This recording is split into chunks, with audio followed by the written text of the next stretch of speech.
प्रिय विद्यार्थियों, आज हम देखेंगे कि एंट्रॉपी क्या चीज़ है और जब दो निकायों के बीच लघु ऊष्मा का स्थानांतरण होता है तब हमारे पास कितनी जो एंट्रॉपी में निकायों की परिवर्तन होता है, या फिर हम ये कह सकते हैं कि कितनी ताप में परिवर्तन होता है, एंट्रॉपी में परिवर्तन होता है और कितनी अभिगम्य ऊर्जा स्तरों में उसकी परिवर्तन आता है।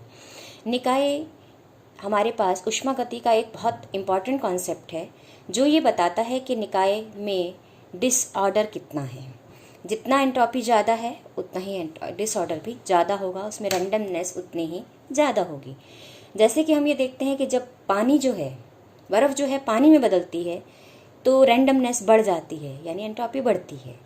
इसी तरह जब पानी गैस में बदलता है तब भी रैंडमनेस बढ़ती है, एंट्रॉपी बढ़ती है।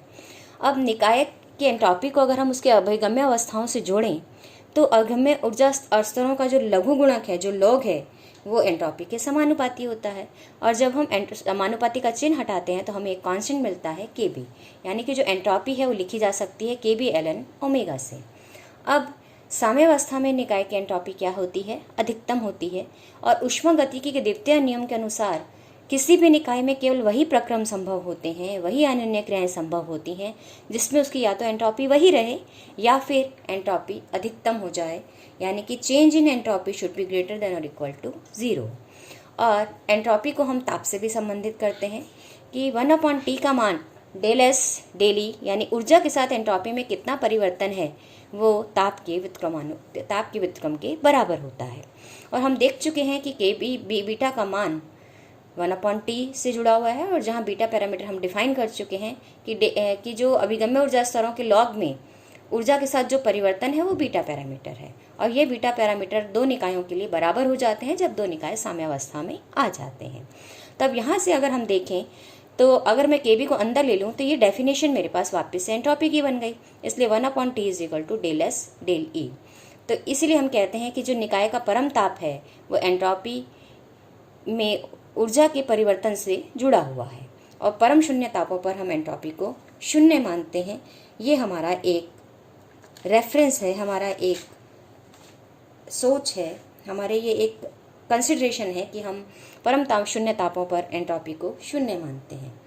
और ये सिद्ध करने के लिए कि साम्यावस्था में एंट्रॉपी अधिकतम हो जाएगी, हमने मान लिया कि मेरे पास ए और ए डैश दो निकाय हैं, और इस ए और ए डैश से मिलकर मेरे पास दो निकाय हैं ए और ए डैश। इस ए और ए डैश से मिलकर एक विलगित निकाय बनता है जो कि ए स्टार है, यानी कि मेरे पास ये एक ए निकाय ए है, एक ए डैश है। इन दोनों से मिलकर जो निकाय बना वो है मेरे पास ए स्टार। और ये ए स्टार कैसा है? आइसोलेटेड है, यानी इसकी परिवेश से कोई भी अन्योन्य क्रिया नहीं हो रही है।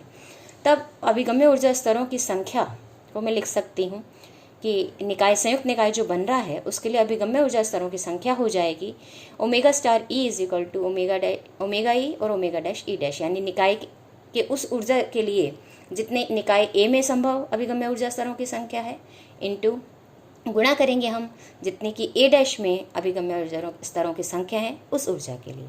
अब हम इसको Kb से गुणा करके इसका लॉग ले लेते हैं तो हमें मिल जाएगा Kb ln omega star is equal to Kb ln omega plus Kb ln omega dash. यानी कि यहाँ अगर मैं देखूँ तो ये पैरामीटर Kb ln ओमेगा मेरे पास स्टार हो गया संयुक्त निकाय ए स्टार के लिए एंट्रॉपी का मान, और ये ln ओमेगा ही हो गया मेरे पास एस के बराबर, यानी निकाय ए की एंट्रॉपी के बराबर, और ओमेगा डैश Kb के से मैंने गुणा किया तो ये बन गया निकाय ए डैश की एंट्रॉपी का मान। और अधिकतम प्रायिक अवस्था में हम देख चुके हैं जो कि साम्यावस्था होती है उसके लिए डेल ln Pe का मान डिफरेंशियल ई के साथ 0 होता है, यानी कि उस अधिकतम प्रायिक अवस्था में जो प्रोबेबिलिटी है वो मैक्सिमाइज हो जाती है। इस अवस्था में चूँकि Pe का मान मैं जानती हूँ किसके बराबर होगा, ओमेगा डैश और ओमेगा डैश ई डैश के बराबर होगा। किसी भी निकाय की ऊर्जा अवस्था ई में पाए जाने की संभावना जो है वो इन दोनों के गुणनफल के बराबर होगी। क्यों होगी?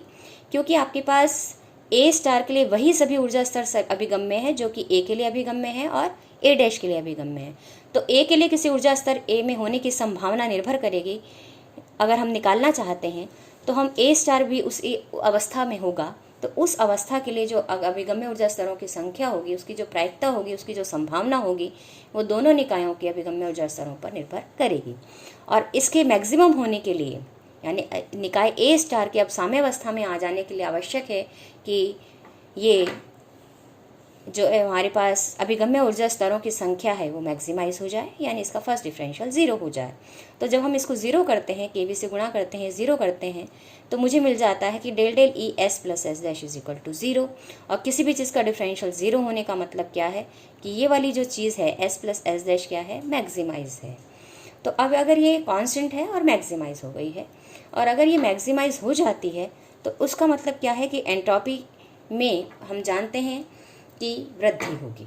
तो ऊर्जा बढ़ने के साथ चूंकि ऊर्जा स्तरों की संख्या में भी वृद्धि होती है, ओमेगा ई बढ़ती है, ओमेगा ई बढ़ती है, इसलिए एस डैश भी बढ़ेगा। और ये बात हमने पहले भी कही है कि जैसे कि पानी के अणु का हमने कहा कि पानी के अणु की स्वैच्छिक गति होती है, जबकि बर्फ़ का अणु जमा हुआ होता है तो उसकी गति उतनी स्वैच्छिक नहीं होती है। तो ये हमें इससे भी पता लगता है कि जैसे जैसे आपके पास रैंडमनेस बढ़ती है, हमें ऊर्जा देनी पड़ती है और वो एंट्रोपी को बढ़ाती है। और क्योंकि हमें जो बंधन तोड़ने के लिए हमें क्या करना पड़ता है, मॉलिक्यूल्स को ऊर्जा देनी पड़ती है, इस वजह से जो बंधन में जो बल जुड़े हुए हैं उनको तोड़ने के लिए हमें ऊर्जा उनको देनी पड़ती है। यानी हम ये कह सकते हैं कि एटम्स का उसमें ऊर्जा का ह्रास हो जाता है। और ये जो एंट्रोपी का संबंध है निकाय की आंतरिक ऊर्जा से होता है, और ये वो ऊष्मागतिक राशि है जो यांत्रिक कार्य के लिए उपलब्ध नहीं होती है, ये हमें ध्यान रखना है। अब हम ये देखना चाहते हैं कि अगर स्मॉल हीट ट्रांसफ़र हो रहा है दो निकायों के बीच, लघु ऊष्मा का स्थानांतरण हो रहा है, तो हम जानना चाहेंगे कि उनकी एंट्रोपी में कितना परिवर्तन होता है, उनके ताप में कितना परिवर्तन होता है, और उसके अभिगम्य ऊर्जा स्तरों में कितना परिवर्तन होता है।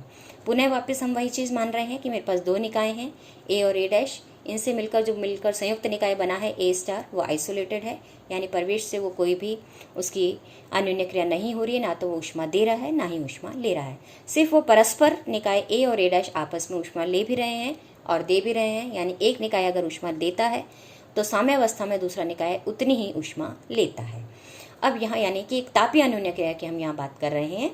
तो अब मान लिया कि निकाय ए ने लघु ऊष्मा का अवशोषण किया, और वो लघु ऊष्मा का मान हमने मान लिया कितना है, Q है। अब ये लघु ऊष्मा सूक्ष्म है, इसको बताने के लिए अगर हम देखें तो हमारी जो निकाय की मूल अवस्था की जो ऊर्जा है वो मान ली मैंने E0 है, और निकाय की जो माध्य ऊर्जा है वो E बार है। तो जो इसका जो ऊर्जा का अंतर है वो हो गया E बार माइनस E0। जो ऊष्मा का अवशोषण निकाय ए ने किया है उस ऊष्मा का मान इस माध्य ऊर्जा अंतर से बहुत कम है।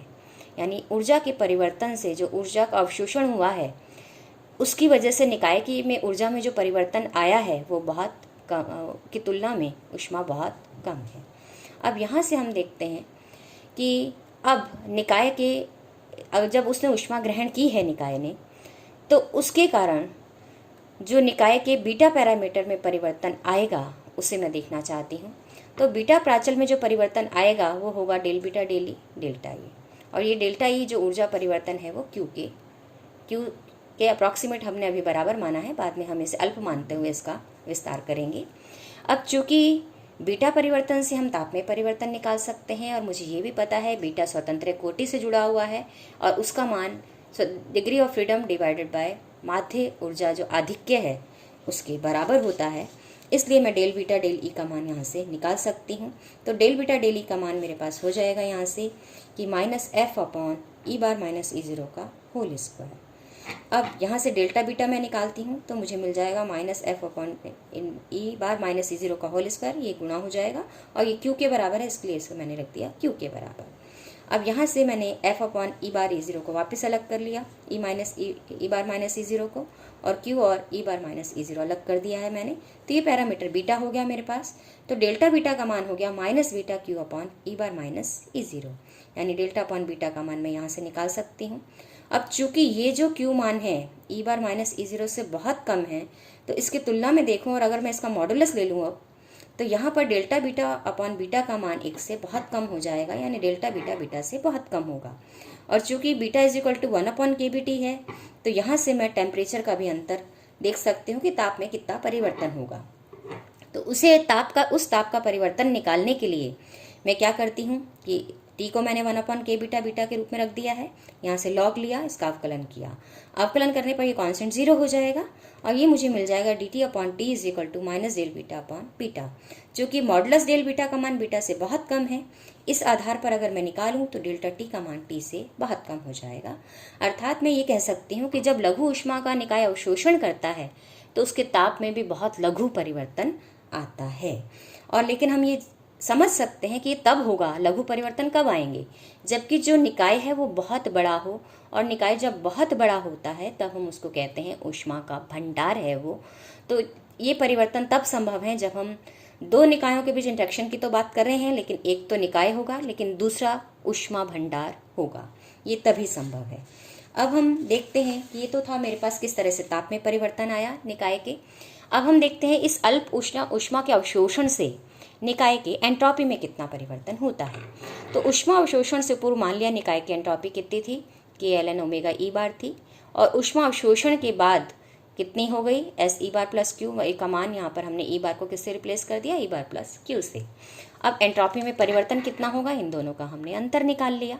अब इन दोनों का अंतर निकाला और चूंकि मुझे अच्छे से मालूम है कि क्यू का मान ई बार माइनस ई जीरो से बहुत कम है, तो इसलिए मैं टेलर सीरीज विस्तार क्यू के आसपास कर सकती हूँ। और जब मैं इसका टेलर सीरीज विस्तार करती हूँ इसका एंट्रोपी में परिवर्तन का, तो मुझे क्या मिल जाता है, KB ln omega E del del E ln omega Q plus half, ये हायर ऑर्डर टर्म्स हैं।